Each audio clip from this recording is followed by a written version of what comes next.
So I guess we're back. Not that we ever went anywhere in the first place. I never intended to like just upload shorts to my channel or convert my channel only to uploading shorts, TikToks, those short format vertical videos. I just think shorts is a good way to upload more frequent, casual, fun videos as opposed to these longer, more polished, informational videos. So I'm still gonna be uploading both, just more frequently, these shorter TikToks just to have fun with it and see where it goes. If you're new here, my name is Lucas. I make MK7 GTI content because, well, I have one. So if you have some time, I can tell you all about it. I make tutorials, installs, mod recommendations, and whatever else MQB MK7-ish related. So if you're into that, subscribe or don't. I mean, I can't force you. If you have any questions or comments about the MK7s, feel free to leave them in the comment section below and I'll try my best to answer it in whatever way I can. And if I can't, hopefully someone else can jump in and answer your question for you. Anyways, on to this video. These are my top 5 recommended cheap-ish mods for your MK7 GTI. And yes, I know I've made a video like this in the past before, but I thought I would update it with my newfound experiences and knowledges. That's not a word. And also it kind of makes sense for the season, right? Not spooky season, but on the day of this upload, tomorrow you guys can take down your spiders and pumpkins and put up your Christmas trees because it's gonna be November 1st. And although I intend this video to be for MK7 owners, if your significant other doesn't know what to get you, just take this video, send it to them and be like, just pick something off of this list to get me and I'll be happy. Or get all the things on this list. Message for the MK7 owners watching this video, don't take what I say like set in stone or like it's the law or it's absolute.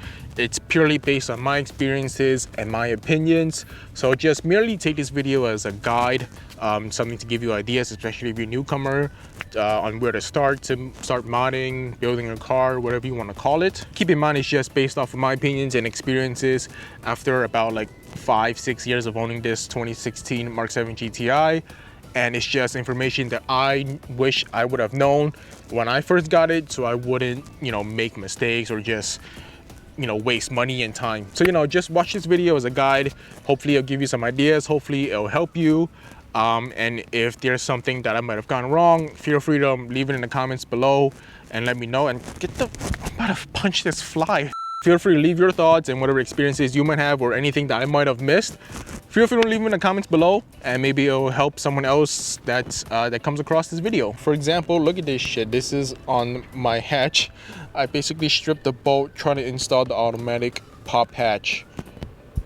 And I didn't have the right tool, so I was like, I'm just gonna use what I can, and yeah. Don't be like me. First item that I wrote down in my handy dandy notebook, my Blues Clues ass. It's gonna be an oil kit and an oil extraction tool. I think this goes without saying that this basically applies to everyone, whether you just got your car or you've had it for a while, and whether you're stage 1, 2, 3, 4, 5, IS 38, 48, 75, whatever it is, whatever tune you're on, you're gonna need oil. And to make the process even easier, get yourself an oil extractor. We're lucky that our oil filter is in the top of our engine bay, so we can basically do our whole entire oil change without jacking up the car at all. I know there's like mixed opinions about this, people saying that you won't get all the oil out, debris is left in your oil pan, you're not gonna get it out, it's not gonna suck it all up, you gotta change your drain plug every oil change. Here's what I personally do. I use the oil extractor every other oil change. I change my oil at 5,000 miles every time, and then if I do oil extractor the first time, I do jack the car up traditional way the next time, and I just go back and forth. And so far it's been working out for me. I bought my car new in 2016, so it's coming up to about 6 years of ownership, about a little bit over 50,000 miles, and I've had no problems related to like engine, turbo, oil filter, anything that was like related to like engine oil wise or engine problems. So if you're really worried about the extractor not getting everything out, or you just want to change your drain plug, I think the method of doing it every other oil change is a good middle ground. The extractor does save you a lot of time and money if, for example, you have to pay someone to use their lift, and a lot of hassle. And whatever your opinion on it may be, I think we can all agree that the important thing here is that you give your car fresh oil and a new filter and just maintain it properly. So whether you go with the oil extractor or the traditional way, as long as you give your car, new fresh oil the new oil filter, I think you're good to go and you'll be set. Pro tip, if you get your oil through FCP Euro, their lifetime warranty does apply to oil as well. So after you extract it out from your car, put it back in the jugs and ship it back to FCP Euro and you'll get your money back. But you do have to pay for it once, if that makes sense. So you buy the kit once, right? Put that in your car. The next oil change, you have to buy the kit again, right? But then now you can put the oil from the first kit back into the jug and ship it back to FCP Euro. Moving on, my Blues Clues as it's gonna be an OBDeleven. I think I have one in my car.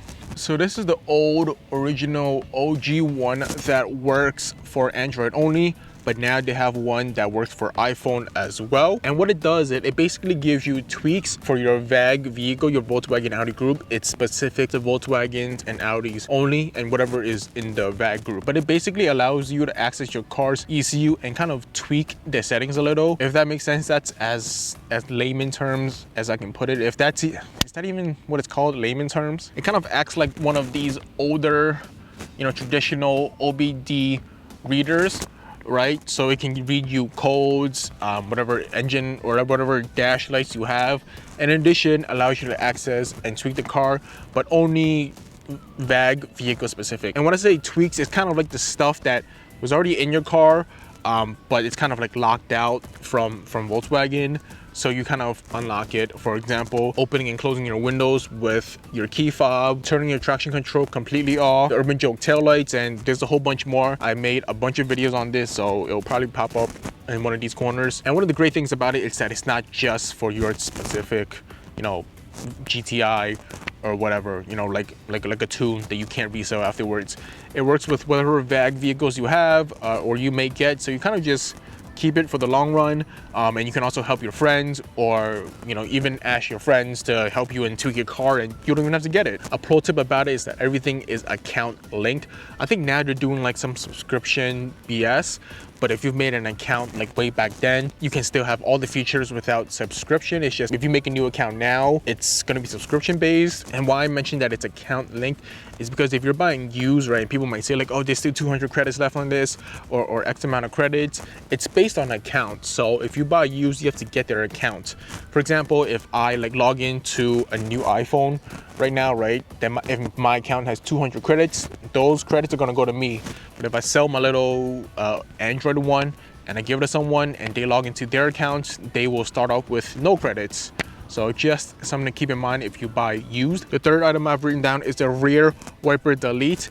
I personally haven't done it to my car, even though I barely use my rear wiper, but I see that it is a really popular thing for people to do. You basically just take your rear wiper off, you put a plug in it, and then you just coat off your rear wiper. It's just something that maybe you want to look into. People say that it does look cleaner on the car, and whatever, you know, opinion you have on it, it's just a personal preference. The next item that I wrote down is gonna be cosmetic trinkets for your car, and this is just a whole list of things that I wrote down, and I probably made a video of each of these items that go into more specific detail on my channel. So if you want to, go check that out. But I'm just gonna read them off one by one. Sequential mirror turn signals, kind of self-explanatory. I did do a video and a whole install on this. AliExpress, that's all I have to say about it. Paddle shifters for the, you know, people that bought the better transmission. Shift knob, so this applies even to the manual and the DSG people. I still have my stock one, but some recommendations of really popular ones are BFI and Racing. Pretty sure I'm not pronouncing that right. They make weighted shift knobs both for manual and DSG, so something for you to look into. Carbon mirror caps, I don't have any. Mine are black already, matches the rest of my car. But if you don't really care and just want the look, you can either wrap it or AliExpress. But if you're, I don't know, if you really like carbon for some reason, you can get the expensive OEM ones. Next thing I wrote is yellow fog lights. I think this is also a personal preference thing.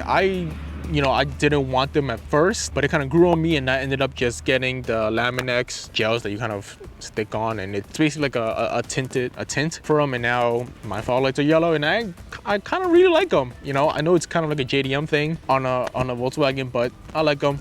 Personal preference. Badgeless front grille. I love the badgeless front grille look, but just know that on your hood there's a little dent, and they give you like plastic inserts to fill the dent, but if you look up close you can still see it. So if you do go badgeless, I would say get it filled properly, but you can still, you know, get away with just putting the little inserts that they give you. Next thing I wrote, eBay front splitter. Some of the eBay ones look pretty good. I think my friend has one and it's like bolted into his bumper or something, and it looks pretty good. And the reason I say eBay front splitter is because, well, this video is about cheap Mark 7 parts. You know, honestly, the way to go about it is just don't expect too much from it. It's from eBay. You probably pay like less than 100 from it, so don't expect to stand on it and be like, oh, it's holding my weight or anything. If it cracks, if it rips, you know, you should have just gone into it with that in mind already. I personally don't think they're all bad, but I also don't think that they're gonna be as quality as, you know, the actual, you know, companies that make front splitters. And the last item that I wrote down for my Blues Clues is a drop-in filter. I know the first thing that people want to change or mod is going to be an intake, because it's a relatively cheap part and people think it makes a big difference. Now, I don't know about the other cars, you know, your Subis, your Focus STs. I don't have one. I know nothing about them. But speaking for our Mark 7s, the intake gives you minuscule gains in terms of performance. If you were to get one anyways, don't expect a lot of power gain or changes to it, if there is any at all. I would say if you're getting it, just kind of go into it knowing that you're gonna get it for sound.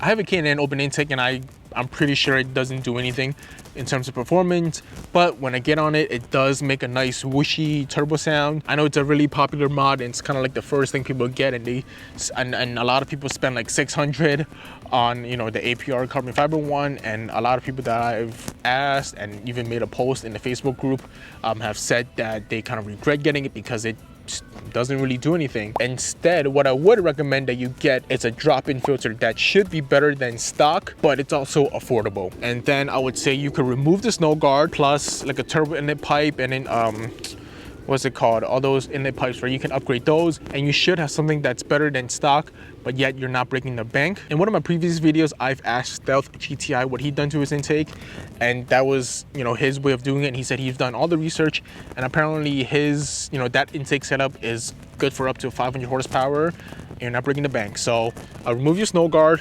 drop-in filter, and change all the inlet hosing and the pipes. My opinion is just that the money that you would have spent on intake, I feel like you could have used that for something else that's more meaningful and that actually makes a bigger difference for your car. Intake is stock? Intake is mostly stock. I have this ECS hose, which of course does practically nothing.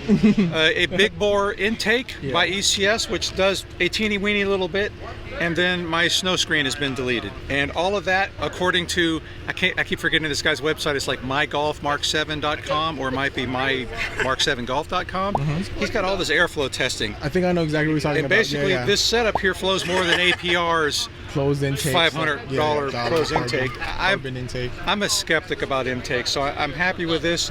And the website that compares airflow required for a certain amount of horsepower, this setup will support over 450 horses, and so I'm good. And that is 5 cheap mods I would recommend that you check out or look into for your Mark 7. But here's also an honorable mention is the ECS scratch and dent category, where they sell, as the name suggests, a lot of scratch and dented parts. And although it's not like the part that they got off of a car that got totaled, it's like, you know, stuff that could have been scratched during shipping or dented, but yet it still works, so they sell it at a discounted price. I think it's worth checking out. You might find a lot of great deals if you're, you know, not too OCD about that. And that about wraps up this video. Hopefully I've been of some help, giving you some ideas and a place to start if you're looking to mod your Mark 7, especially if you just got it. And as always, you know, thank you for watching, especially if you made it this far. If you have any questions or comments, feel free to leave them in the comment section below, and I'll try my best to answer them. And also I will pin my comment to all the links and all the stuff that I've mentioned. And that's about it. Catch you on the next one.